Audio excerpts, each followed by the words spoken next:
Ayan.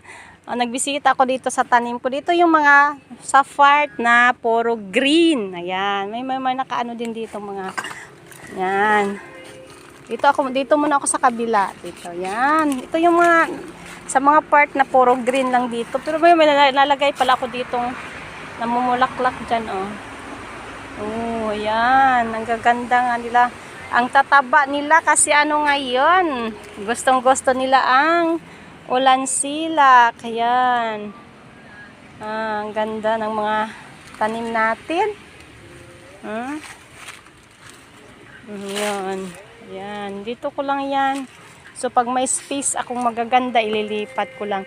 May kumakain dyan, oh. Siguro mayroong ano.